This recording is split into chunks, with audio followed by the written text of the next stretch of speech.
Hey folks, coming off the heels of former President Donald Trump, most famous for his friendship with Jeffrey, he likes beautiful women as much as I do, many on the younger side, Epstein, pardoning a series of child predators, domestic abusers, and other violent criminals simply for worshipping him, we have yet another in a long line of examples of MAGA abuse and insanity. On February 3rd, Stephen Regini, an anti-gay, anti-abortion lunatic, was killed in a gunfight he instigated, though unfortunately not before the 29-year-old married a teenager, assaulted that teenager, held their child hostage, and killed a police dog. Now they're trying to arrest me simply because I do not believe in gay rights and abortion.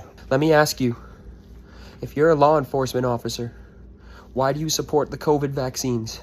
Why do you support abortion? Why do you support what isn't morally right? How are you fighting for a state system that protects illegal immigrants and pedophiles? You will not see this story making the rounds in MAGA circles. You will not see these instances of violence being pushed by the organizations who claim to care the most about violent crime. You will not see laws designed to crack down on MAGA violence. Instead, you will see conservative organizations continuing to push explicit lies about crimes committed by demographics they hate. For instance, a story I covered a while back on this channel in which the Daily Wire, again, explicitly lied, claiming a criminal was transgender when in fact he was not, or the numerous times Kaya Rychik and other MAGA figures have claimed mass shooters were transgender when they were not either, or the J.D. Vance admitted hoax claiming legal Haitian immigrants were in violation of immigration law and eating dogs.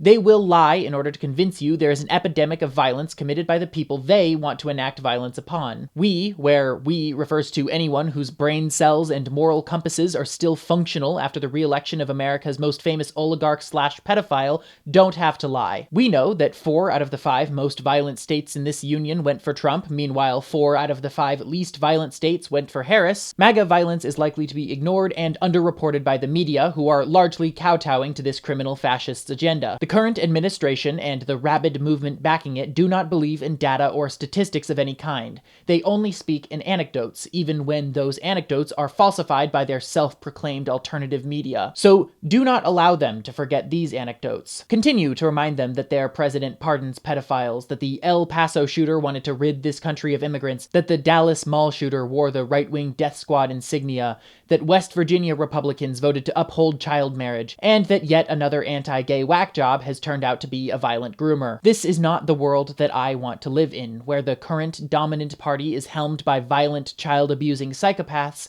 but this is reality, and your homophobic uncle or your buddy who voted over the price of eggs without bothering to open an economics textbook should not be allowed to forget it. Thank you for watching. Please consider subscribing to this channel and or liking the video. I will see you in the next one with a slightly lighter topic, hopefully.